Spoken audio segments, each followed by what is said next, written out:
Okay, Dee, welcome to the PID webinar. We've been doing a lot of these recently, and what we are learning is quite impressive, but also quite regretful. There seems to be a lot of consensus on many things, but somehow we can't seem to get the message out. Somehow our leaders, whoever they may be, whether it's Musharraf, whether it's Imran, whether it's whoever, Nawaz Sharif, they sit in distant lands. They are probably somewhere on Mars or something. We can't get a word out to them. There are too many intermediaries in between. For example, we did a seminar on the financial markets and we learned what a mess it is. We did a seminar yesterday on the civil service reform and we learned that civil service is so fragmented and so incapable of doing anything. We did 3 seminars on human resource management and we found where both the private sector and the public sector are totally lacking in human resource management. They have no idea as to what human resource management means. We did a seminar on tax reform and we found out that tax policy and documentation policy is so antiquated. It's probably somewhere in the King Arthur era. And we did a seminar on the public sector development program, and we found out that public sector development program is still sitting in the Harvard Advisory Group era. So we got all these things. So today we're going to turn to investment, GDP, in particular why companies don't grow. That's the problem that we have. I deliberately placed this chart in front of you. Pakistan is the lowest investor in the world. Now that speaks volumes, but we're going to do an investment seminar on Tuesday. So I'm not going to do investment today, but I think we're going to ask the more important question. I find that our businesses remain very small. For example, Engro is only about $1 billion. PSO is like, I think $3 billion or something, that is, again, peanuts. So anyway, I thought today we'll do something different. To set up the seminar, I want to first get a young researcher, reporter, to give us a 2-minute presentation on what he thinks. Do our companies grow or not? Ali Khizr, are you there? Ali Khizr, are you there? Ali Khizr? Ali is not here. Okay. If Ali is not here, yes, then he's here, sir. You are there. Okay. Yes. To explain to us, answer my question. Do Pakistani businesses grow or not? Then our panel can address the question. Do you agree Pakistani businesses don't grow, or do you think they grow? Go ahead.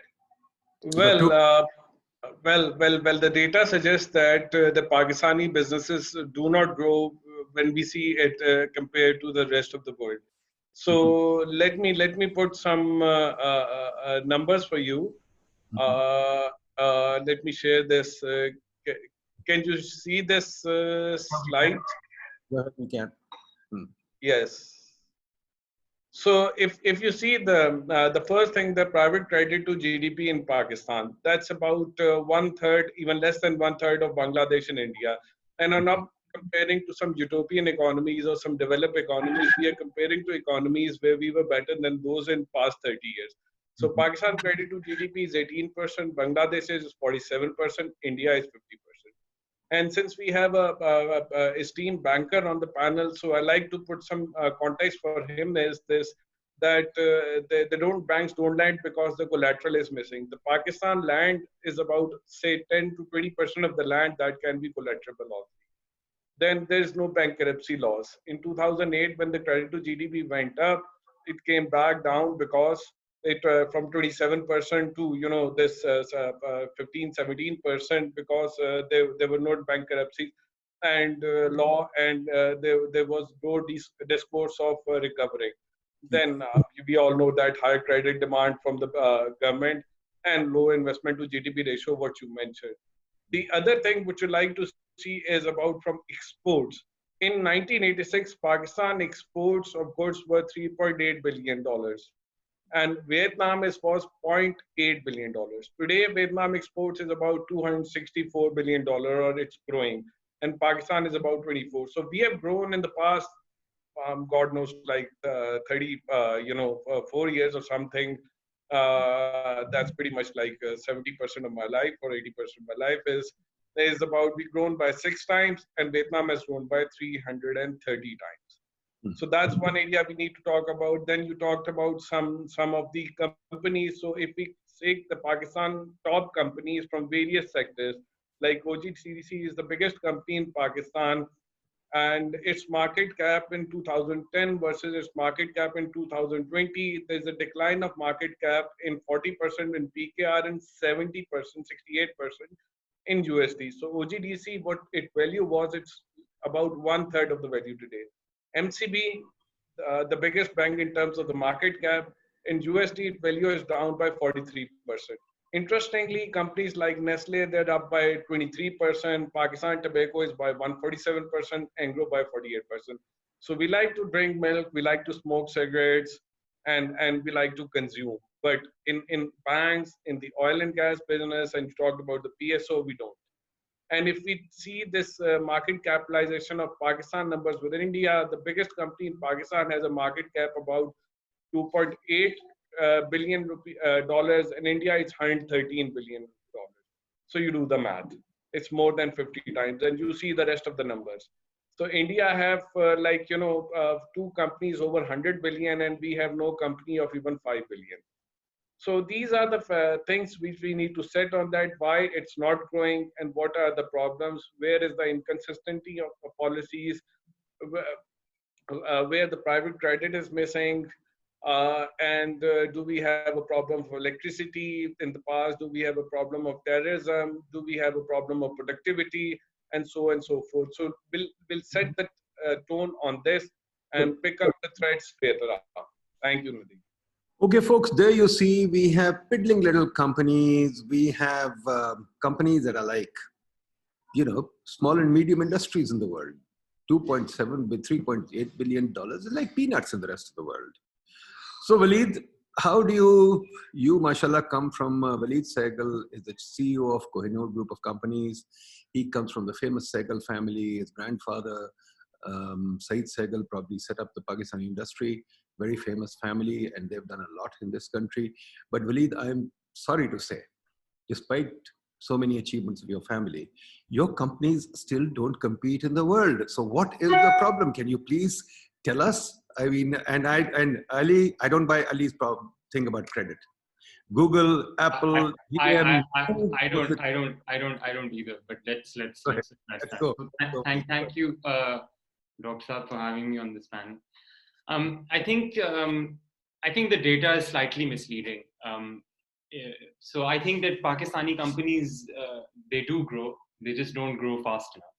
So if you look at, I just looked at some, sort of superficial numbers over a 10-year period. I saw sort of large conglomerates in Pakistan. I saw Nishat has grown, it's consolidated sales 3 times, Engro 3 times. I looked at our own company, it's about 2 times, and that's not fast enough. It's growing, but it's not fast enough. In the same period, Pakistan's GDP has gone from 177 billion to 281 billion dollars, right? So the thing is, the issue to address is that we are growing, but we're not growing fast enough, and that's the essential problem, right? So if you look at it and you look at the traditional response, you get the kind of responses that Ali has mentioned, right? There's not enough credit. There are no bankruptcy laws. Nationalization put us back maybe 50 years. Access to credit is a problem. There are no people. You've talked about it. HR issues. There's brain drain. There's rent seeking by the business sector. There's a kleptocracy, and all of these arguments have merit, right? But I think that there's an overarching problem, and I think one needs to look at that when you're addressing this issue, and that is growth a core value for the Pakistani state? And that's something that needs to be addressed, right? And I'm just going to come back to this in a second. I just want to address before this, Nadeem Saab, you have mentioned this, and Ali has also mentioned this. I think that looking at market capitalization of companies is very misleading. It's a very misleading number, right? Because all Pakistani companies suffer from a Pakistan valuation discount. They all suffer from it. And that valuation discount has gone up in the last 10 years. It hasn't come down. So if you look at frontier and emerging market indexes, the lowest multiples are Pakistani businesses. That doesn't mean that because their market capitalization is small, that on a cash flow basis that they are very small companies. So I did an exercise about 4 years ago, and we looked at the top 20 Pakistani owned, Pakistani managed business groups that were listed companies. And the 20th company had a cash flow of $75 million a year. And the top two were making $500 million a year in cash flow. That was the Nishad Group and Engro. That's serious. Those are serious numbers, like 500. And we had about 10 to 15 companies that were making about $100 million a year. That for industrial companies is pretty decent cash flow. And if you picked up these countries and you took them, I hate to interrupt, but international on Wall Street, there are people sitting with bonuses of $100 million. So please don't tell me these are serious numbers. They can. If you take these companies, if you take a conglomerate like Engro or MCB, Nishad Group, and you take it across the border or in the Far East, the market capitalization will be 2 to 3 times what it is in Pakistan, right? And that will give them access. And then their access to credit, to international credit, and all of these things are much easier in economies that are more in tune with the global economic system. So I don't think taking market capitalization is a fair analysis, but I mean that's open to interpretation, right? So I think the Waleed, how about taking exports? Sorry. I made a mistake, Ali. I made a mistake. Let's not make it that. Let him finish. Then we'll talk later. Okay. Go ahead. So I think the overarching issue is that is growth a core value for the Pakistani state? And the answer to that is unequivocally no, it's not. Right? We don't. If you look at you've done a lot of work on growth, and आपने बहुत काम किया in that growth framework you published. If I look at the top anchors of Pakistan, I don't think even a single person has done a program on that. If you look at the sugar sector report, every household has talked about it, every WhatsApp group has talked about it, every anchor has talked about it. It's discussed 24/7 in Pakistan. So controversies are discussed all the time. Growth and how we're going to move forward as an economy, these are issues that are just not interesting for me. These WhatsApp groups are very popular in Pakistan, and I think they're a microcosm of Pakistani society. The minute I start talking about the economy on these groups, everybody keeps quiet. Nobody's interested. They start private messaging me and telling me, "यार ये क्या आप economy की बातें करते हैं? किसी को समझ आती नहीं है, इसको छोड़ने पड़े." The lowest rated shows in Pakistan are shows on the economy. Now, the function, as long as growth as a concept is not a core value for the Pakistani state, we cannot compete. All of this is a direction that the state has to set, and everything and all these other issues that we talk about bankruptcy laws, about investment, about exports, are a subset of a fundamental value that the Pakistani state has to set. And look, the effectiveness of the Pakistani state in achieving things is very potent, because we decided as a state that we wanted to build nuclear bombs, and against all odds, against all sanctions, against great financial difficulty, we managed to do that. And we've had 3 eras in which we've seen that growth is a fundamental value in those 3 eras. We saw it in Ayub Khan's time, we saw it in the first Nawaz Sharif government, and we saw it for a great part of Musharraf's government. And we were competing in terms of GDP growth internationally. We were amongst the fastest growing economies in the world. We had a lot of reform, और उस वक्त कोई ये बाबू culture, ये सारी जो हम बातें करते हैं, सब खत्म हो गया. We had serious growth in the economy in those times. There's an interesting anecdote that my father told me when we bought Maple Leaf Cement from the government. So he bought the company and we had paid for it, but we hadn't got possession. And he went to see the Prime Minister and said, "Ji, मैंने पैसे दे दिए, but मुझे possession नहीं देती आपकी bureaucracy." And it was one phone call from the Prime Minister to the Chief Secretary Punjab, and he was told कि आप possession दें इनको. What's the issue? So ये सारी जो direction, and we got possession of the factory subsequently, right? So this direction comes from the top. Now we're currently operating in an environment where we are discussing $200 billion in Switzerland, We're discussing every day. There's a discussion of cartels. The profit kar liya hai, chori ho gayi hai, ye ho gaya, wo ho gaya.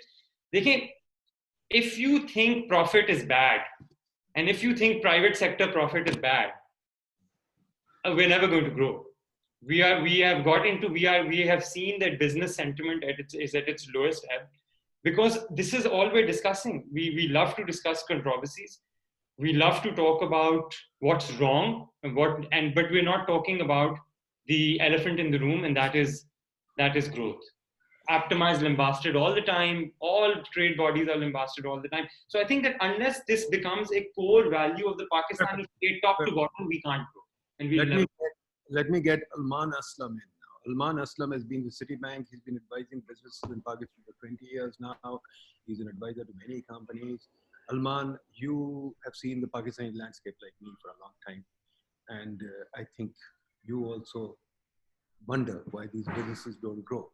Or if they do, please advise me. Now, Waleed has made very valid points. It's in our culture. But are there any other things, or is it just the fact that we don't want to grow? Thank you, Nadeem. I think the question that you've asked is a very fundamental question. And probably the PIDE should spend a lot of time and research on dealing with this.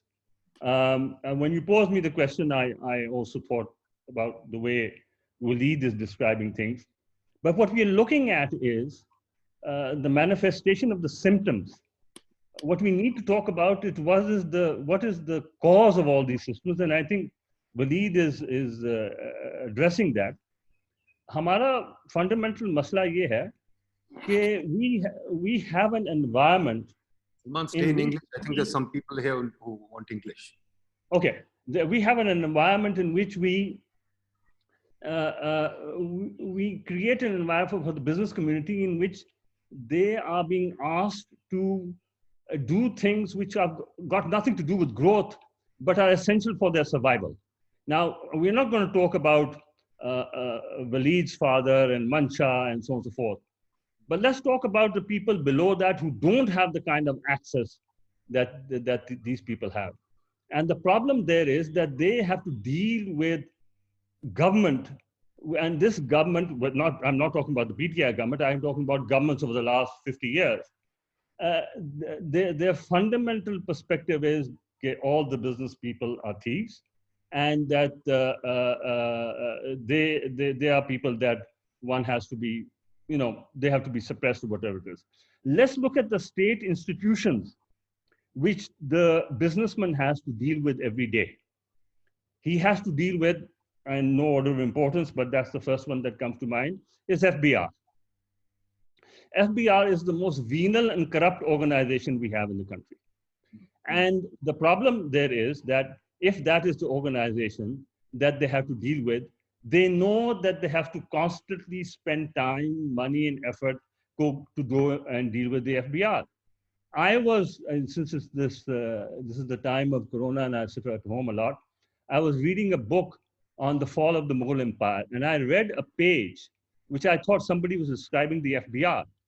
And that was when the Marathas took over power from the Mughals. They had a tax collection system which was so bad because they were so venal and corrupt that they were bothering the people who were paying taxes, and they were not paying enough taxes to the rulers. In the same region, there was a French general who also had an area. He had the right kind of tax collection people, and there it worked quite well. So we have FBR, which is a problem. Our legal system doesn't work at all. The piece of paper that is written, agreements are written, you take it to court, you'll spend the next 20 years trying to solve it. That's why the Pakistani banks don't lend to the private sector, because they have no recourse. When they do have recourse, then they do go and lend. So if you have, they make car loans because they know they can go and seize the car, but they're not going to make loans otherwise, other than thorough investigation, because they have no recourse to their assets. There's a lawyer whom all of I think we know in Lahore, and all the people who have bad loans go to him, and he says, "Don't worry, I will string you along for 20 years. It's not a problem." The legal, and he does it. He has a track record to prove it. Finance. Somebody put up a slide right now that the credit is only 18%. Well, obviously it is. If I have the government of Pakistan borrowing from me at 14 or 15%, why should I even bother about doing anything else in life? I'm just going to lend to the government of Pakistan. 50 to 60% of the balance sheet of banks are PIBs. Why am I going to put in effort? Why am I going to train my people? Why am I going to do all these things when I've got my money coming in for free? We have the government involved in all sectors of the economy. Let's talk about the building sector or the house development sector. You have a regulator, LDA, who's also a developer. You have DHA, which is the government entity, is also a developer. How do you get a regulator and a developer in the industry to do perform? Say, well, what do you think is going to happen to those people who are not government developers? How are you going to compete with LDA and DHA? So you create this environment. Let's talk a bit, and then what we do is we create this environment, and we have these dysfunctional state institutions which force people to not grow, to do all sorts of things under which then they are dunned, that look, you are behaving unethically, you are behaving incorrectly, and then of course they create a reputation is created that these people are growing, but they're all thieves. I would like to take the example, because this is right now very topical, of the sugar industry. So right now we are saying that the sugar industry, the people there are corrupt and so on and so forth. Let's take a look at what's happening in the sugar industry. The government of Pakistan, because it wants to give the sugar grower a good return, insists that they be paid 180 rupees per mon of sugar. On the other hand, they say, we will not allow you to increase the sugar price because that is, you're fleecing the public. Actually, you're not fleecing the public, because the majority of the sugar is consumed by soft drink manufacturers and mithai walas and people who make candies. So the consumption by the household is, I think, is a very small proportion of the total sugar consumed. So what do we do now? On one hand, we've got to take care of the farmer. On the other hand, we are trying to manipulate the price. The government doesn't want the price of sugar to go up. So what happens in the middle? The sugar industry has to somehow deal with these two squeezes at that end. And what do we have? We have on every kilo of sugar, I think we have 6 to 7 rupees of taxes. Now, the easiest thing for a sugar mill owner then is going to be, look, I can't make money because on one hand, my input price is controlled by the government. My output is politically suppressed. So what am I going to do? I'm going to do business out of books so that I don't have to pay the 6 or 8 rupees of kilo for tax on sugar. So, you create an environment in which you force people to do things which are unethical and wrong. And then when they do that, you turn around and say, these people are all thieves, Okay, and we should not be time, supporting. let me So stop you. Then we'll come back. I just want to say one more thing before you stop me. Go ahead. We talk. There is nothing wrong in the Pakistani businessmen. There's nothing to stop them from growing. This is the same environment, which I just want to take an example of the institution that I used to work for, Citibank. Even today, all the major emerging market geographies of Citibank are run by Pakistanis. Yeah. Most of them have graduated from Karachi IBA or LUMS or Lahore Business School. It is the same people who have grown in these organizations. Pakistan, because they were given an environment which didn't have all these problems. Pakistani businessmen have to deal with day in and day out all these issues of government in which they come and interfere and suppress their ability to increase. And that is why I think they are not growing. And if you let them go, they will grow. So that is the end of my whatever I had. Thank you. As you say, it is the government stupid. I mean, it's always the government. Unfortunately, as a Chicago guy, I believe that firmly. But let's leave that alone for a minute. What you said in the end was absolutely correct. As I said, we held 3 seminars on human resource management, and all of them came to the conclusion that Pakistan is talent repellent. We throw out our talent to Citibank, to Wall Street, to Intel, to wherever. So we now got a gentleman from Intel, Mohsen Iqbal Saab, who has worked in Intel, who has returned to Pakistan and worked here for a while. Mohsen Saab, can you please tell me, I've heard that yeah, we don't want growth. I agree with that too. Yes, the government interferes. I agree with that too.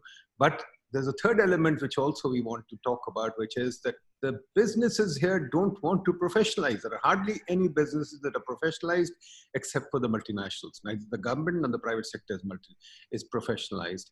And Mohsen Saab, you can also talk about the new fad that somehow IT will save us. Mohsen Saab, what do you think? Why do businesses not grow? Yes, thank you.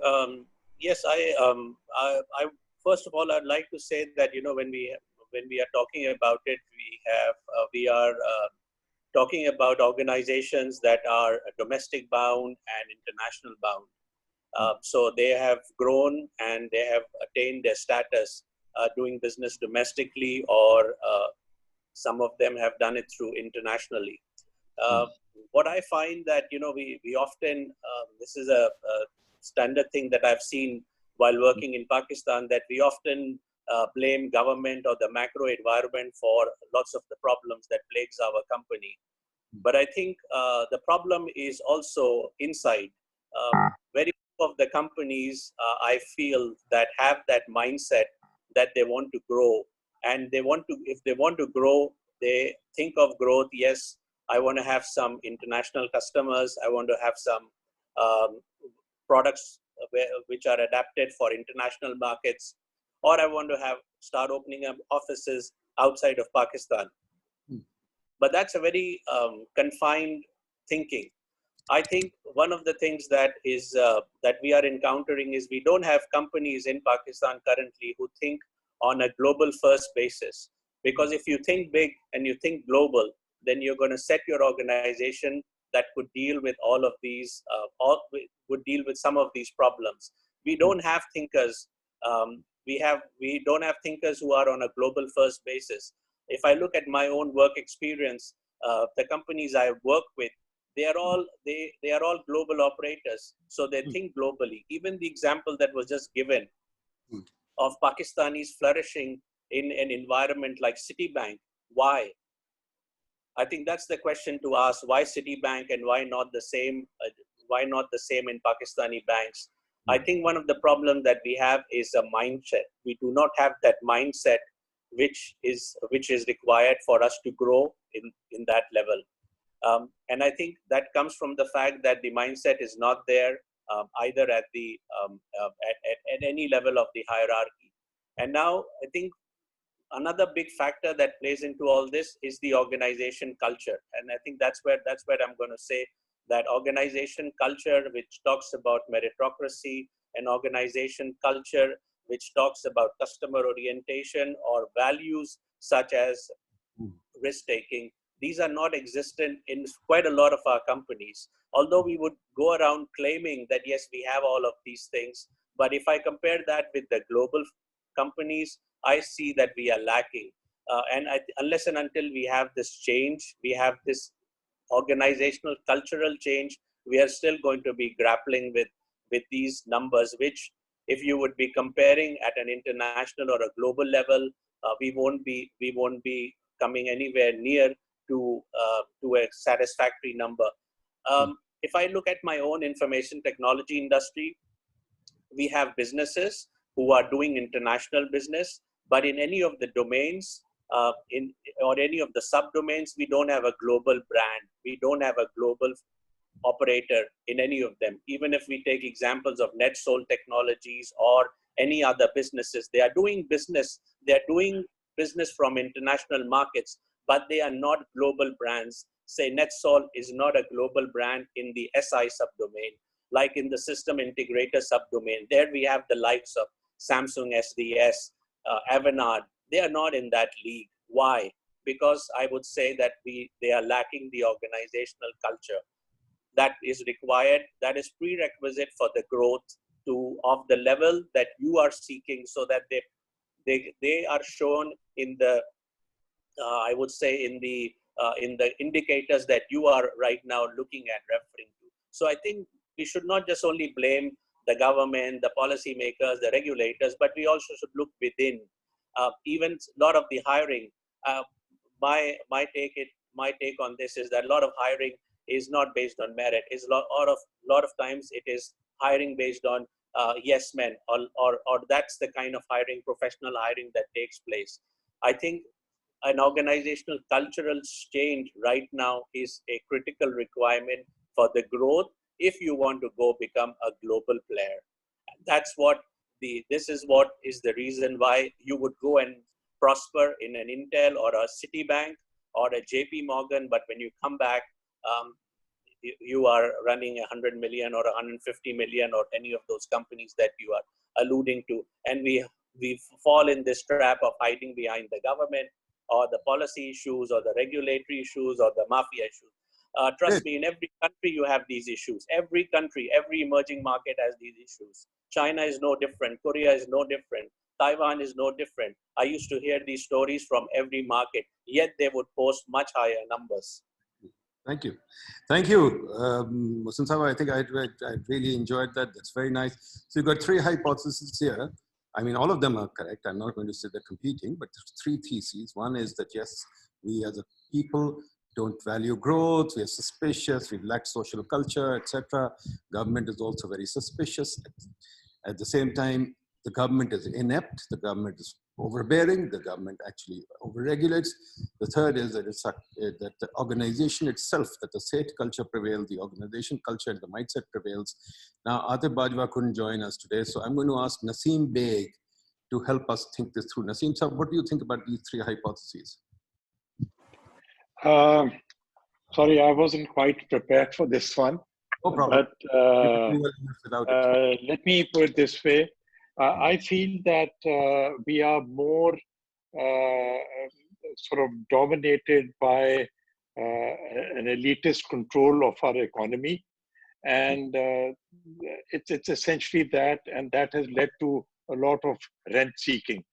And while we are seeking rents, where, like Alman said, if the banks can earn nice money on PIDs, if other businesses can form cartels, dominate the marketplace, it's easy money flowing your way.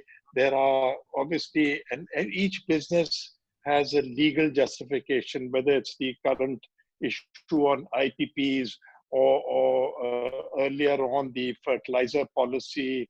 Whichever way you look at it, there are preferential treatments locked into the legal system through a policy framework.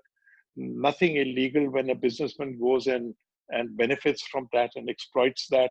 I think that is really the issue. So while all the issues brought out are right and fair to an extent, but I think really the key issue is where we as in the elitist control all the regulatory capture, you name it, and then there is obviously this feeling in Islamabad as well as in Rawalpindi that businessmen are thieves, daw laga rahe hain, etc. So it's Islamabad looks at business people with a great deal of suspicion, rightfully so. And the businessmen have a right to crib because the smaller guys are treated with the same brush and then treated very badly. FBR, the issue that was brought up, terrible. So we've got an entire structure which will not allow us to grow. At the other side, I'll say, there is the undocumented economy. It's growing. People manage, they get by. But as soon as you start growing big, you come into too many eyes. Most businesses will not want to register and become formal, come to the banking sector, because there'll be a good maybe 20 or more government agencies, and I would not say agencies, people working for. So it's an overall environment of lawlessness. Yes, the courts don't work, nothing works. So and whoever can get away will get away. That's my summary of it. Okay, thank you. Well, Waleed, then I'm come back to you. Look, As Naseem Saab just mentioned, this is a captured economy. The elite runs it. They get subsidies, they get privileges. But at the same time, the subsidy, privileges, rent-seeking environment, you guys are saying, hey, you don't want growth. And the government is saying, oh, well, we have to regulate you. So it's kind of a, to my mind, it's what we read in economics like a prisoner's dilemma type situation where we are not kind of dealing with this issue at all. All we are doing is fighting each other for rents, right? And as Lee Kuan Yew said, Pakistan is a democracy where non-existent resources are auctioned. So the question is, you guys, why can't you work for a business framework that works? And why don't you guys professionalize? Why don't you guys have a vision? I like what Mohsin Saab said. Why don't you guys have the vision of Steve Jobs, Bill Gates, and let me jump in on this. Okay, so we are much lamented the states of Pakistan, right? But I'm going to address this question second. Let's address this IT question first.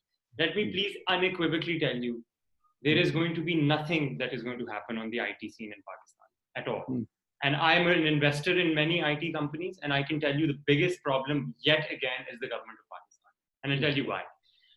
There are no intellectual property laws in Pakistan. So all startups have to register abroad because they cannot raise funding in Pakistan. So I'll give you an example. There's a very fast growing startup in Pakistan called Airlift Technologies. I'm one of the seed investors in this business. It's a bus hailing app, right? So we started, it was valued at $50 million 9 months after inception, right?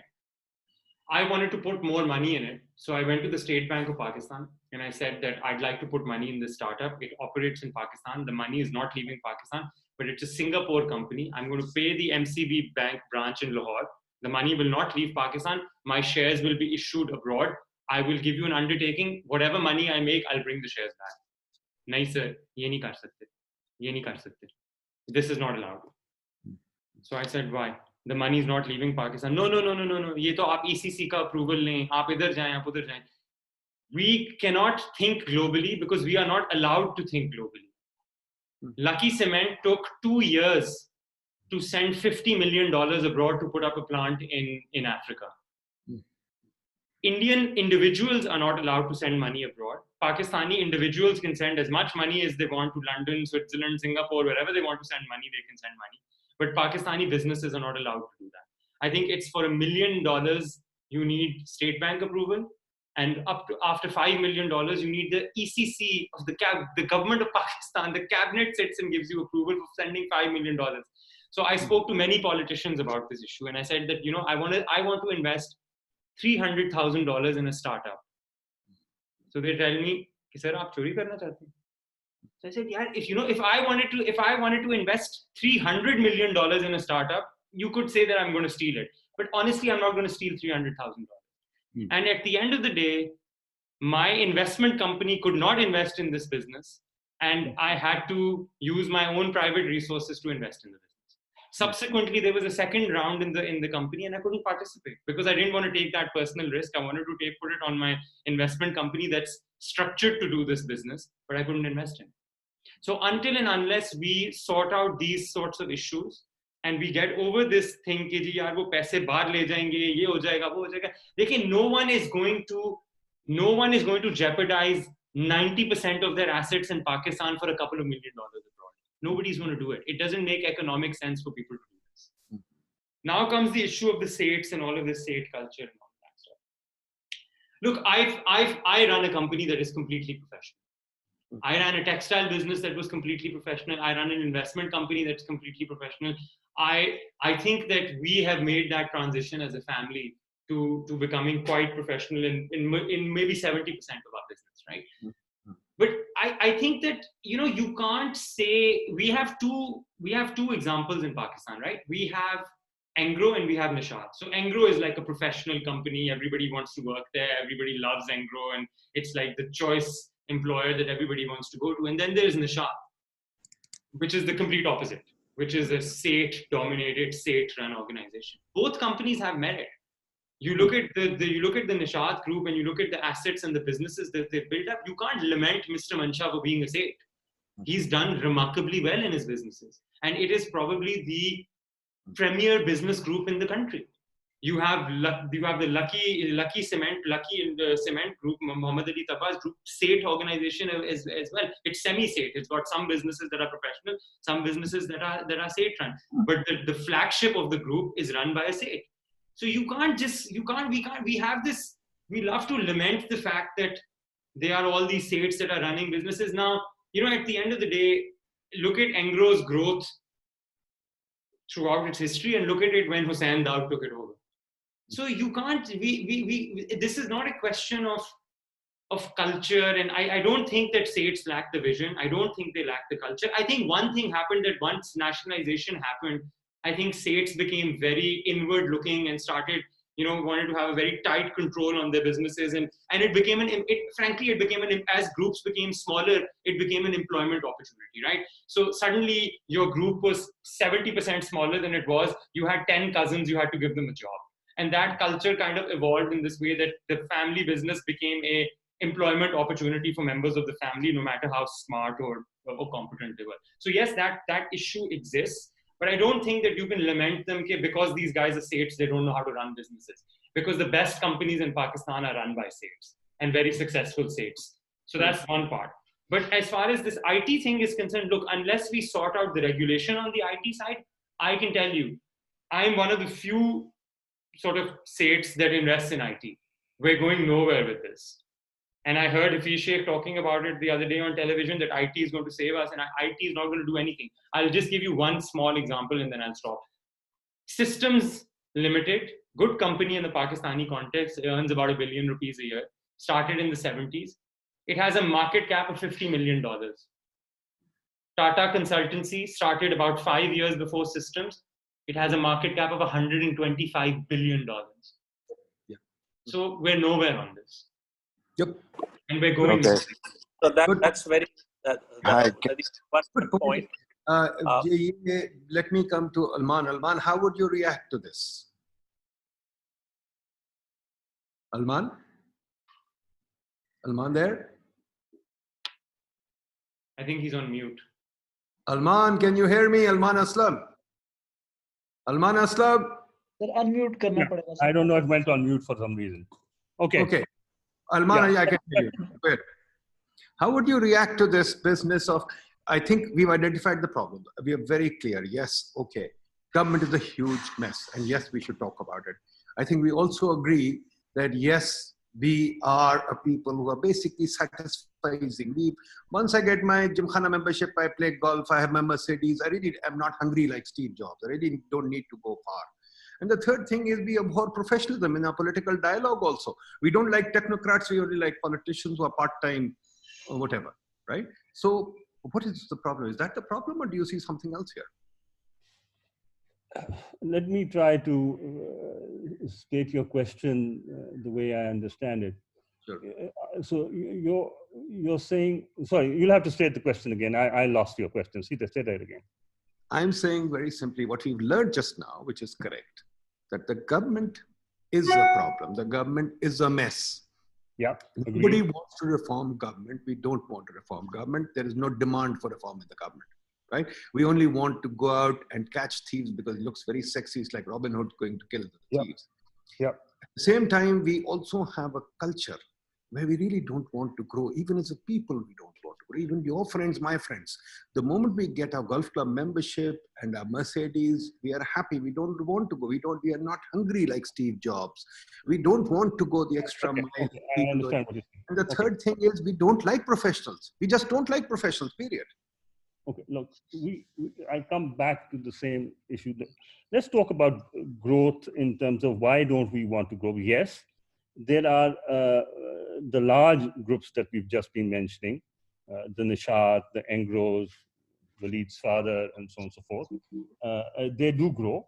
And I've heard just right now that they are the elite group, which is then to blame for all the problems. Well, they are the elite group because they've figured out that to grow in this country, they have to be, they have to have a relationship with government under which they can get things done, because that is the way you're going to get the, I think the good, very crude example of this is when Malik Riaz came on TV and said to an anchor, okay, look, the only way you can grow in Pakistan and get business done is by bribing. And if you think that you can get anything done in Pakistan without bribing, you have another thing coming. So that is the environment that we've created under which people grow. That's how they grow in Pakistan, by making sure that they have relationships with the various sectors or in the government which can help them grow. Now, what does that do? One of the things that does is, then when you have such an environment, you don't have foreigners coming in and investing in the country. Why? Because they find that the systems and the processes in the country are very opaque. And if you have something opaque, the only way they can get things done is by having a domestic partner, or they give up and they go. Now, what does that do? What that does is that creates a lack of competition for the domestic investor. He does not want, he doesn't have to professionalize. He doesn't have to grow to a larger level because he doesn't have any competition. Now, I'll give you an example right now. In the white goods industry, Koch, which is the Turkish company, has come into Pakistan by buying dollars. I can tell you that the other white goods manufacturers are now concerned because they will compete and they will bring in professional management. So the level of efficiency now required will go up. But why doesn't it happen in the other industries?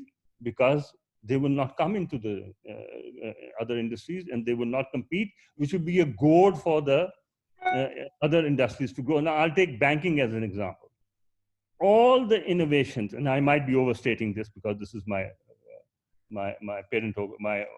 regional organization. All the innovations in Pakistan banking were brought in by Citibank. Credit cards, car loans, mortgage finance, project finance, M&A, everything was done by them. Now, when they do that, then the other banks have to react. They have to say, we have to grow by doing these things also. But we don't allow technology to come in because we stop it from coming in by making the system so opaque that in a sense it protects the domestic investor because then he doesn't have to do anything. And we're not allowing the other people in. Now, the other, let me talk a little more about this. I was talking to a textile manufacturer who's a very smart guy. He's quite substantial in Pakistan. And he sat down with me and said, look, I actually think that if I started running my textile business out of the States, I would make more money. Yep, because electricity tariffs are lower and so on and so forth. So I said to him, well, why don't you do it? He said, you know, I have an environment in Pakistan, talking about the elite environment in the country, in which if there's anything that goes wrong, I know who to pick up the phone and get things done. Whether it is a Thanedar, whether it is somebody in FBI, or whatever else it is. In New York, I can't do that. So there is an environment created in the country in which the elite groups know how to operate in that environment. And they obviously take advantage of that. Now, they won't get that anywhere else. When I used to work at Citibank, chairman of Citibank, John Reed, used to come to take the train to come to town. And then used to press a button and go up the elevator. You don't have to do that here. So why should you? Unless you change the environment in this country, these things will not happen. Great, great. Thanks. Hassan Malik is with us. Hassan Malik, former Unilever guy, as well as very well-known guy, as well as now the chairman of Pakistan Business Council. Hassan, please tell us. You represent big businesses in Pakistan, which we think are small and medium industries in the world. Why don't they have the vision? Why don't they have the culture to grow? These little guys who are big guys in Pakistan. Okay, so I think first of all, you need to differentiate. I mean, what are we talking about? Are we talking about business in Pakistan not growing or Pakistani business is not growing? Yeah, because I think I see a confusion here. Business in Pakistan is definitely growing. I worked for one company for the last 24 years. In the 6 years, my last 6 years or 7 years there, we grew fourfold. That was top line growth, right? Bottom line growth was fivefold growth. Right? So businesses in Pakistan were growing, and I believe they still are growing. The same business continues to grow. And I think Unilever is not an exception by any means. There are lots of others out there. You could debate, this is a foreign company. Are we too liberal in allowing foreign direct investment to come here? Should we have limited this to, to local companies and so on and so forth? That's a different discussion altogether. But to say that business is not growing in Pakistan, I think is wrong. I think the second point that I want to make is that definitely the environment in which business in general operates is not conducive for growth.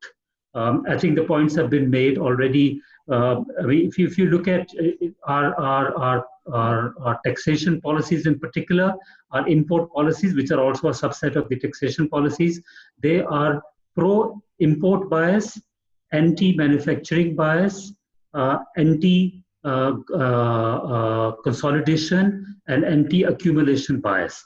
So, for example, take what are the inducements or what are the encouragements that are given for companies to get together to form groups or to establish holding companies.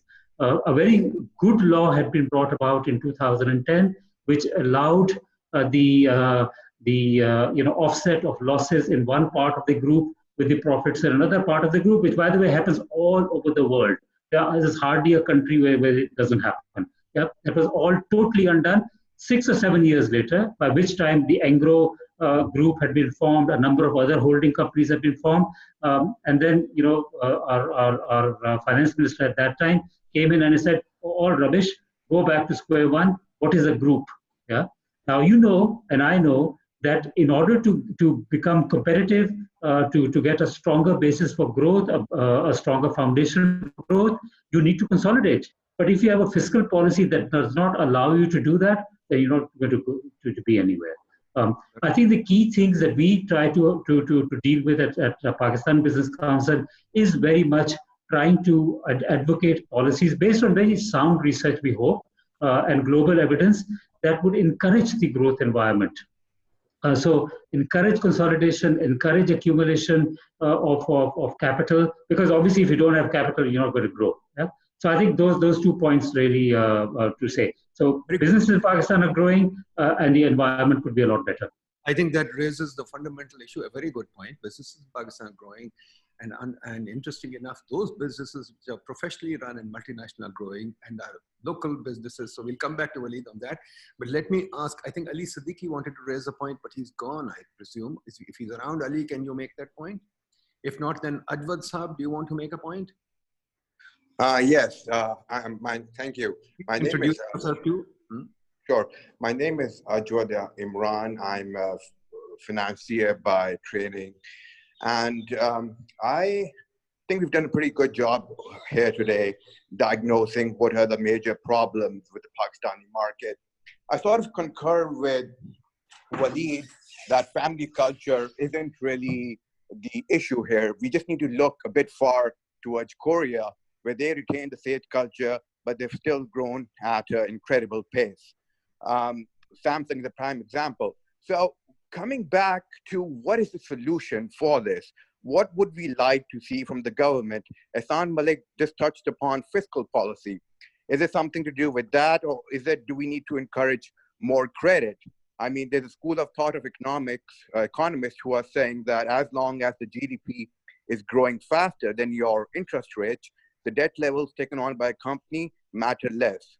So I'd like to have a bit more thoughts from the group members, panel members here on what would they exactly like to see be done in the first phase. The issues are many. Of course, we need to be prioritizing. Fair point. Thank you. Imran Haq is here, I think. Imran, are you there or not? Okay, no. Anybody else who wants to say anything? Otherwise, I want to go back to Mohsen Saab, Mohsen Iqbal. Dr. Nadeem. जी बोलिए. Muazzam Toor, CEO Capital Engineering Corporation. Actually, many of the colleagues have mentioned very nicely about the sub-segments. The main things are just 3 or 4. It is the consistent policy. The policies in Pakistan has never been consistent. As mentioned by many of the panel members, the same brain, the same guys When go to United States, they become the best surgeons, they become the best planners, they perform in NASA, they give them an enabling environment, and I studied a couple of years back a report from United States where they made a research study on comparison of performance of Pakistanis versus average Americans. And they made around 20 sub-segments. In all of those 20 segments, Pakistanis outclassed the average Americans in every 20 fields. So some of the colleagues said that they have learned to live in Pakistan, the big conglomerates. So they said a little bit in the nice manners, but the fact is that based on this corrupt bureaucracy and corrupt government practices, they have they have openly embraced the corruption. There is nothing less word than this, because even on the public, as said in the public television statement, Riaz Mulk said कि अगर पाकिस्तान में पहिए नहीं लगाओगे तो काम नहीं हो सकता. So on the one side, this is the most unethical thing which should have been commended, because he was encouraging the common public to go for corruption.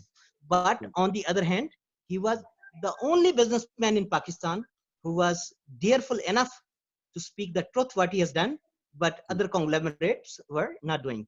But apart from Mr. Ahsan's comment that yes, people and companies from outside Pakistan are doing well, but within Pakistani, if we come to the non-performance and non-professional attitude of Pakistani SMEs, is also because of our education system.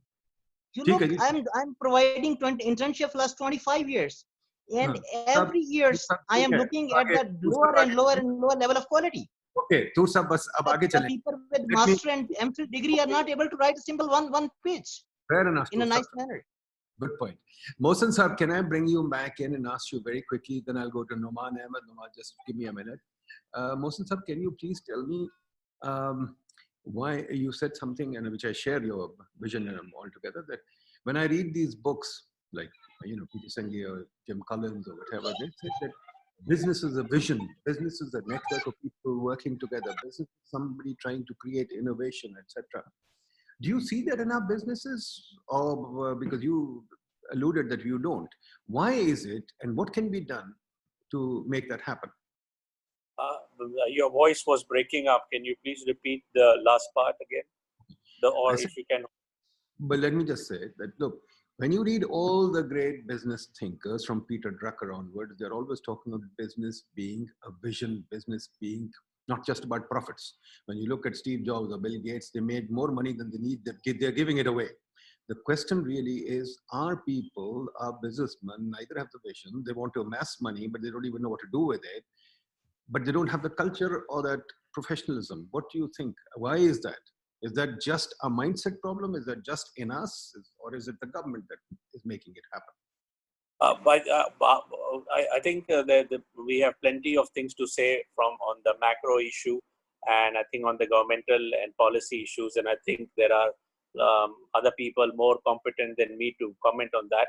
I would say from an organizational point of view, I think the organizational culture in many of these companies is lacking to a significant extent, because yes, we are successful, but I think many of these companies require to revisit their organizational culture, and some of these things require new values to be included in those cultures. For example, innovation, a key requirement of today. Innovation in everything, not only just from a product point of view or service point of view, but also innovation from service from a quality of management point of view. So I feel that at the end of the day, internally we have challenges. We are growing, but organizational culture of ours is not such which will enable us to become in the rank and file of Global 100 or Global 1000. That requires a different kind of culture, and there are enough case studies available with which we can learn. As a matter of fact, Pakistani diaspora and current Pakistanis, a lot of them have worked for global companies. They need to be thinking about how come they were successful in those companies, and when they come, they cannot repeat the same level of service. So I think the main thing for me, if I look at it from an internal company point of view, is the culture. Same other aspects that I find missing is quality. Quality, not just from a quality of product or a quality of quality of service, but also a quality from a management point of view, from the HR's output. Some of the things that is being alluded to, education and all, so that really reflects on the output of the workforce. So again, this needs to be part and parcel of the culture. A new value system needs to be defined if we want to be in the rank and file of the global first. So for me, the main problem right now is around the organization culture. I'll bring Noman Ahmed here. Noman Ahmed, mashallah, is the CEO of Al Moist Sugar Mills, a young businessman coming from Stanford, etc. Noman, can I take you to Mohsen Saab's question? Asked you a very simple question. You can take on other things too. I want to write a book like Build to Last. You've seen that book, I presume? You have seen it? Absolutely. Absolutely. One of my favorite books. I want to write it for Pakistani firms. Can you give me 10 companies that I can write that book on? Noman? Well, I hope you, well, the build to last part is a little bit different because it's at the formation of a company. But if we look at the good to great part, I could probably give you 10 different companies that we could take from $100 million to $1 billion in Pakistan. And but I think behind all of that, there have been some excellent points that have been made. If there's one thing that I'd like to say, and I'm sorry, I'm going to digress a little bit from your question, but it's really important. Nationally, we need to make sure that our narrative is right. Rules, policies around business, that all entrepreneurs can figure out. You set the rules, they might not be the best that we like, but we'll figure out how to work with them, how to grow with them. We'll design our businesses differently, and of course that has an impact. But I think on the whole, the malaise that we see in the Pakistani business space, and it's not like we don't have good people, is the narrative. The narrative has to change. We have to make, if we really feel, and I'm not sure that as a nation we do, this forum might or might not, but that entrepreneurs are important, that businessmen are important, that states are important, people who work as per the law and grow and make money are good people because they're providing a lot of jobs, then we have to, in fact, highlight their role. We have to make them the national heroes. The American dream was maybe developed over time, but the American dream is very carefully conveyed. I've lived some part of my life in Silicon Valley. They continue to talk about these people, to glorify the tech entrepreneur and motivate people to do this. In our world, just take an example. We were mentioning this one interview by a certain business person in Pakistan who's grown, and the fact that has actually defined our national psyche, that here, see, this confirms, Everson has finally confirmed it. Why don't we talk about and bring forth the people who actually are doing good work, have built businesses by paying their taxes, and unless we do that, unfortunately, and change the narrative, because we all somehow believe that if you've made money, you've made it the wrong way. Steve Jobs has made it the right way, but if you made it in Pakistan, then it must have been the wrong way. So I don't know if that doesn't change, then I don't know which companies will be built to last. Just one final thing, and this is something that will change. You see, I think you and I could think of some examples of companies that would qualify and could have the fundamentals to be built to last. But I'll give you an example of why they wouldn't last very long if they did well. I asked a friend who does business in multiple countries. We were just chatting, and he's a Pakistani guy. Pakistani group started, but now does business in at least a dozen countries. And I said, "What's your favorite country to do business in?" And he said he was about to name like one or two, but then he said, every country other than Pakistan. And I said, that's very surprising because you guys still have a large amount of your business in Pakistan. He said, well, the problem is in Pakistan, as opposed to any other country, I'm always playing defense. If I know in any other country that I haven't done anything wrong, I'll be able to explain it and carry on with my business. In Pakistan, that's not the case. I will always, it'll take years. I will have that will not be able to focus on the business itself. So I think I've said a lot, but no, that's fine. It's important for us. Thank you, Noman. I think it's not that we respect Bill Gates or Steve Jobs because they made money. We respect them because they were innovative and they didn't care for money. They worked hard for something that they believed in. Do we see that in Pakistani business, or do we see people who just want a Mercedes and a golf license or whatever? Imran al-Haq, will you say something on that? I was going to talk on a few things. One, I fully agree that the environment is not conducive with all the elements that are hounding the business sector. You have your past records available for 20 years and you still can't get away with things. So that's one element which is restricting people from taking risks, from moving into other areas and taking the easy route of becoming traders. We are a nation of traders. We do not want to manufacture. We do not want to innovate. We just want to continue with what we inherited.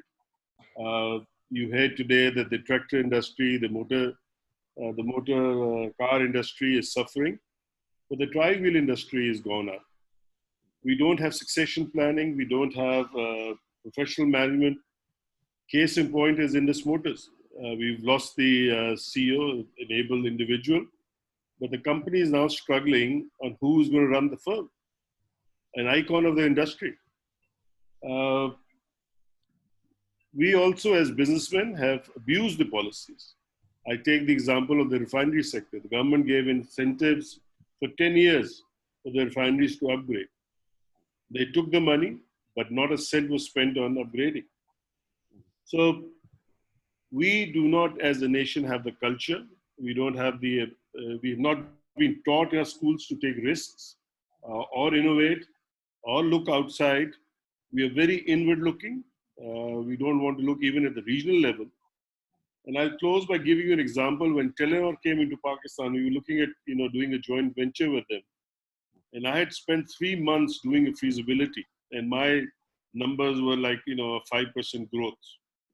And this Telenor guy put up one slide, showed me the regional perspective, and said, Imran, if what you suggested is what is going to happen in Pakistan, we're not interested. I'll tell you what happened around you. And he showed me a hockey stick growth, which he said is what's going to happen in Pakistan, and that's what happened. We didn't have the research tools. We didn't know what to do. So I leave it at that. Thank you. So there it is. Samir Ahmed, would you like to come in? I mean, the problem is it's not just the government, it's our whole mindset and the fact that we are really not ready to grow as a people. Samir, what do you say? Samir Ahmed has been the chairman of the stock exchange and the commodities exchange. Go ahead, Samir. Okay, I actually had a small question myself or an observation. Go ahead. One of the constants we've been hearing throughout is that the government is the problem. The government does not understand. The government does not help us. The government is creating obstacles and so forth. So my question is to us all as a business community, that why do we have so little influence, so little clout with the government? Are we not engaging with them properly? Do we not understand how government works? Do we not understand how political parties work? Do we not understand how legislation works? Why do we have so little influence? It's always complain, complain, complain. rather than being able to do something about it and actually influence the course of government, whether it's by funding the political parties, whether it's by through lobby groups or whatever it is, but there must be a more proactive, intelligent way of engaging with government. Very good point. I think I agree with you entirely. But the point is the business lobbies, there are a lot of lobbies. All these companies, all these groups have lobbies. But the lobbies, they lobby the government. Now, when I was in the government, they used to be always in our rooms. But they were lobbying only for their own SROs, not necessarily for policy changes. Ali Kamal, you want to say something? Can I jump in? Go ahead, Ali, go ahead. I think we're right. You know, we keep talking about government and all that's wrong. I think the reason that I raised the point of government was more that the culture of growth is supposed to be created by government. I just want to make two quick points. Number one, look, as far as industrial sort of groups in developing countries are concerned, look, it's not ever going to be as transparent as it is now become in America when countries go through development phases. The South Korean companies that are those special groups that were giving special privileges, they had it. Reliance, books have been written about what the Ambanis were up to all through the 70s and the 80s. Now they're heralded as India's icons. And we've seen like all the Indian scams and all of these things, these things that are happening. So this is, I think, part and parcel of these developing countries and conglomerates, and this is something that happens. We've seen it in Mexico, we've seen it in Brazil, we've seen it in Pakistan, we've seen it. So I think that this is something that so how do we move forward, right? That's the thing to bear in mind, because industrial groups that make fertilizer, cement, and sugar are not going to take us forward. Okay, these are dying, dead industries all over the world. They are not going to provide exponential hockey stick growth in the future, right? They'll grow 5, 6, 10% every year, and that's the end of it, right? So how do we move forward? And we're going to move, in order to move forward, I think that is where it is very important for us to have a very big cultural shift in Pakistan. Because the economy of the future is the information economy. And for that, you cannot be like this policeman state. You have to open things up. You have to allow people and ideas and capital to easily come and go and flow in the country. Because you see, the problem is that when you have an overbearing state that is trying to control everything, that is trying to direct capital, that is trying to sit on inflows and outflows of capital, these fast-growing technology companies are the product of a very free market, very liberal environment. And and until and unless we create that environment, I look at some of these tech startups in Pakistan, and they are brilliant kids. They are really brilliant guys. But all they want to do is that they want to raise a little bit of money in Pakistan. They want to open an office in Dubai. They want to get Middle Eastern funding, and they want to become the next Kareem. And I tell them, well, you're a country of 200 million people. Why don't you want to do anything over here? And the answer is, nahi, idhar bada mushkil hai, bahut mushkil hai, we can't do it. And I think we have to become if I was in charge, if I could do one thing for the country, what I would do is that we have to become the anti-India. We have to become easy. Capital movement has to be easy. You can come in and go. You should allow money to come in, money to go, investment to come in. And take a small thing, for example, the visa regime. It's preposterous to get a visa to come to Pakistan. You need a letter, you need a sponsor letter. I mean, why can't you get a visa on arrival? Why are we so afraid? And I was talking to someone that made a very interesting point. They said that the Pakistani state is amazing. You're not afraid of nuclear war with India, but you guys are afraid of the market. We have to, and if you look at the growth areas in Pakistan, there are only 2 areas, and those are legacies of Nawaz Sharif's first government and Musharraf's first government, where they opened up and they allowed investment to come in, and that is the banking sector in Musharraf's time and telecoms. Because it was deregulated, they made it easier, no matter how much PTA tries to mess around with people still, but it's still a sector that is easy and conducive for growth to take place. And I think that if we are to grow, this policeman state needs to be dismantled. And whichever government dismantles this state and allows, entrepreneurship by nature is a liberal you know, breaking the glass ceiling, thinking outside the box, kind of, it's a concept, and it's as much an anthropological issue as it is a political and structural issue. You have to dismantle things and allow this to take place. It's a phenomena that we are trying to control from the top, and unless we dismantle the overarching, you know, function of the state in these things, I don't think we can get out of it. Sure, sure. Samir, can I ask you a quick question? Samir, are you there? A quick question, very informative. Or Ali Khizr, you can also tell me. Has the Pakistan PSC 100 index ever changed?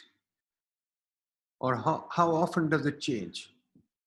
Samir, can you answer that? Can anybody answer that? Does anybody know that? There is a reason I'm asking that. Change in what PSC way? 100. Change in what way? Change in the sense New York Stock Exchange index changes all the time. Yeah, as in In the fact, composition. as in composition. Yeah, the composition changes, but not significantly. I mean, it's Not still significant. dominated by the same old industrial cement, fertilizer, oil, and gas. So I'm trying to relate it to your question, Waleed. Our old industries will never die. I mean, for God's sakes, I've teased you about a textile mill. No, I'm not saying that they're going to die, but they're not going to be engines of growth. They're not going to provide exponential growth. Exponential growth comes from technology, from liberal thought processes, from open-mindedness, from thinking outside the box, from breaking the glass ceiling. And we have an industrial group, we have an industrial sort of class and a government that has this working relationship that everybody's talked about. And it's all about control. They're just not going to let anything happen. And until and unless you break this mold and you allow, you know, if freedom of ideas, if freedom of expression, entrepreneurship is an anthropological issue. It's not something that you can get with an SRO. You can't make an SRO make you an entrepreneurial society. You can't do it. Nadeem, can I respond to that? Yes, the businesses in Pakistan have changed. Like in PSX, if I was just going through some numbers, what was the top 10 companies of the PSX 10 years ago and what are there in today? So there is a shift in that. There's some companies that have entered into first 10. One is the Pakistan Tobacco. The other is the Nestle. Third could have been Ehsan Malik's Unilever, but it's not listed anymore. And so those companies, if we talk about Angro has come up and look at the Angro food. I remember 10 years ago, 12 years ago, IPO came at 25 rupees and then you have like, you know, had a deal of $500 million, which comes about $1 billion company or something. So the companies which are growing in Pakistan, and I totally agree with Ehsan Malik that the businesses are growing in Pakistan, but we need to see what kind of businesses are growing in Pakistan. These are consumer businesses. These are the businesses where 220 million people are using shampoo, soap, milk, beer, Murray Brewery, if you see, that's going as well. And then you see those Pepsi, Coke, these are not listed companies, but these have grown. Look at the gourmet kind of companies, and they don't get formal, and then they invest in a bank and they lose their money, but they didn't invest in their company to expand, something like that. So what we need to just see the structure of the economy. In India, when you see the economies are growing, that Reliance, which is going, it's going in the petrochemical area. But we are not going in the petrochemical area. Our banks are not growing to that point. Our oil and gas companies are not growing. And that's what we see. That's what we see. That's why our imports are growing. Basically saying that what is growing is the domestic commerce. I used to say that 20 years ago and people used to make fun of me. Domestic commerce is where it's at, but our industry doesn't want to go there. Ali Kamal, you've had your hand up for a while. What do you want to say? Go ahead. Ali Kamal, are you there? Can you Ali? hear me? Yeah, go ahead. Yeah. So basically, I have a question that what could be the leverage point? Where should we start? Because there are gazillions of problems we can discuss. But one should start with the problem that which other problems will follow. So, for example, the culture will evolve, but the property rights we have to tackle. So this is my question. Thank you. Good point. Good point. Anybody else, folks? Nadeem, can I? Gee, go ahead. Yeah. I think that's the question I wanted to address that was just raised. I think practically, if we want to start somewhere, the first thing we have to do is change FBR. because that organization causes tremendous problems for the people in the who are paying taxes and for the people who are not paying taxes, but they won't pay taxes as long as FBR is around. They're too scared. And second, I think we need to reform our legal system. We have to have laws, we have to have a legal system which will work. Cases will get decided, things will get done, not wait for 20 years for a judgment. We don't have a legal system. I think if we start with these two things, and finally, which has already been talked about, is we deregulate, and my favorite word, privatization, you will find that you will create the environment under which things will start moving again. But I think law and FBR will probably be the first thing we need to hit. So deregulate, change the legal system, improve the tax system, get rid of FBR. Those are the keys. Agreed. But what about our mentality? What about our value system? What about, where do we have a Steve Jobs who will walk out when he was dying to introduce the Apple? Question is, I think we have established that the Pakistani is no different than anybody else in the world. We found that we have a Sir Anwar Pervez in London. He's a Pakistani, done very well. We have this guy called Shahid Khan in the States who owns Jaguar. He's done very well. We have, like I said, my own organization, Citibank, and the Pakistanis trained in Pakistan, haven't gone to foreign universities. Domestically trained Pakistanis have risen to the top. So why is it that the Pakistani businessman operating in Pakistan does not do that? And I'm sorry, I come back to the same point. The environment won't let him do. He spends this, forget the elite businessman, the elite father and so on and so forth. The small businessman, he spends a lot of time and he worries about various government organizations that he has to deal with. He's spending that's where his time is going. He didn't have time to innovate. He has just to deal with these people to live, to survive. You get this out of the way and you get something going. The reason why I talk about law is because property rights here are, I mean, the small shopkeeper doesn't have rights to his property. He cannot go and mortgage it. Even if the legal system works so that if something went wrong, the banks could attach it, he doesn't have the rights. So first you put in proper ownership and property laws, you put a proper legal system, the banking system will start lending to them. The banking system today will not. Several banks have tried to do SME banking in Pakistan. They haven't been able to get anywhere because when they try to exercise their rights, forget it. They couldn't get anything done. So they lost money and they went out. So you can't do these things until these things are fixed. And when they are fixed, then I think you'll get going. Mohsin Saab, can I bring you back and ask you, what Alman said is well taken, that we've got people outside, etc. But I still question, do we have the passion for excellence?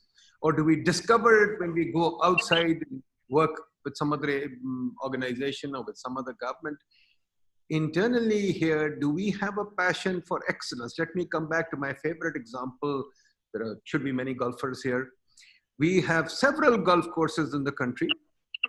We have subsidized golf, but we've never created a golf champion or even a professional golfer in our history. So do we have the passion for excellence? Is that a question for me, right? For you, Mohsin. Okay, I think we do have passion, but it doesn't come out. I think the environment doesn't let that passion come out. But when the same body goes across and becomes part of an organization outside of Pakistan that gives him or her that environment, then that passion is on full display.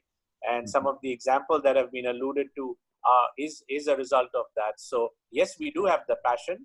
I mean, if you do a deep down analysis, you will find the passion. You will find the passion. You will find risk taking. You will find creativity. You will find innovation.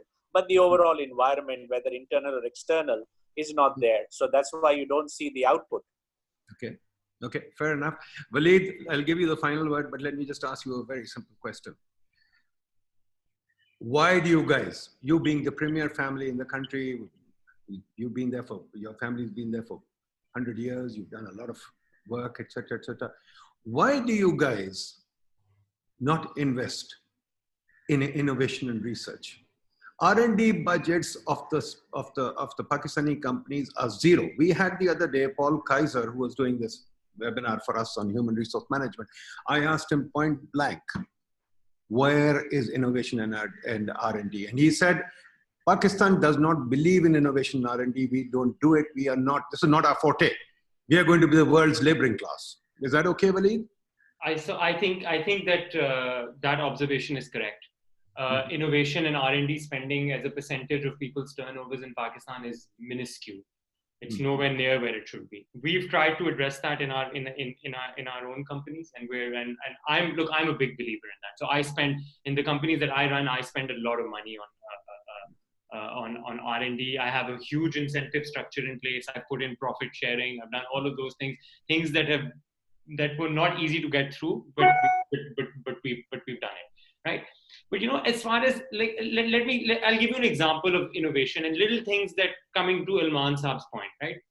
So we invested in a fintech business, and that business is for trading on the stock market, right? So we felt that the power of there are 200,000 investors in the Pakistani market. There are 2 million investors in Bangladesh, right? So we're 10 times smaller than Bangladesh. So we said that, let's make it easier. Let's invest in an app that allows people to register online. You just go, you register, you put in your bank details, and you can trade within 20 minutes. Couldn't do it. State Bank of Pakistan says, no, you can make the app. PSX says you can make the app, but you have to go into a bank branch. You have to take physical documents and you have to sign them, or it takes 3 days for those to get approved, and it comes back. I mean, this is a joke. So we have the app. We have a couple of thousand users on the app, but the whole purpose of the app was so that we could get the soccer mom to invest, right? So you have your phone, you just get on the app and you can don't buy individual stocks, buy funds. So we said, yaar, ye hum funds mein invest karna chahte hain logon ke liye. We have the same app in the UK. We haven't launched it yet, but we're going to launch it in the UK, where it'll take 15 minutes for them to set up an account and they can start trading Pakistani equities, right? But Pakistanis in Pakistan, it takes 3 days. So, we're talking about growth, we're talking about innovation, but we have a state structure that has just got this economy in a vice and is not going to let it go anymore. It can't happen like this. We can lament the state, we can lament the entrepreneur, but you have to unleash forces within society that will force the state to change, that will force people to,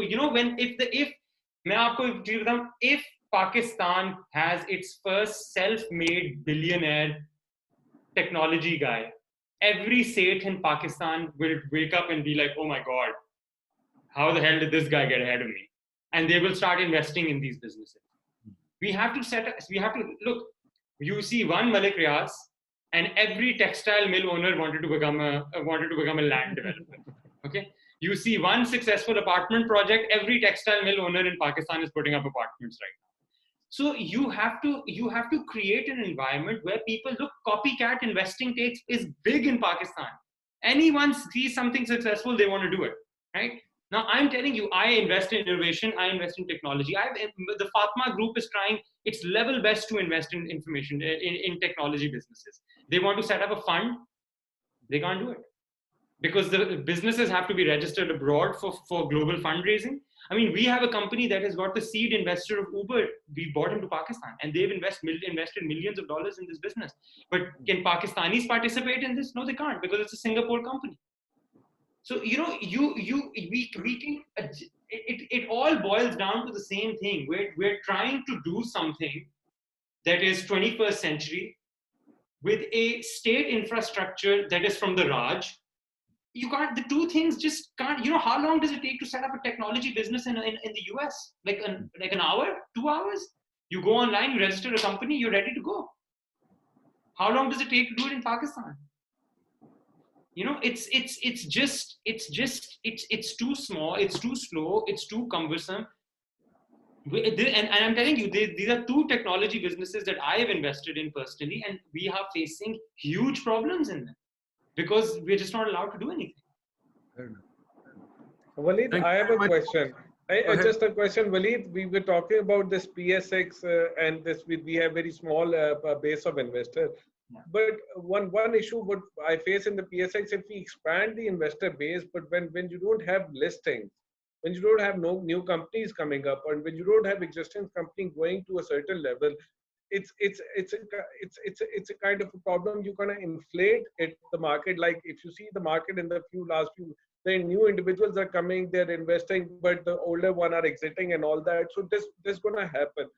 The real investment comes in when you have more listing. Why don't we have more listing? Look. I agree. There should be more listings. You have to make it more advantageous for people to list, and give the incentive for people to list. But if new investors are coming in and old investors are going out and market multiples are changing, so what? It's part of the market. Who cares? Yeah.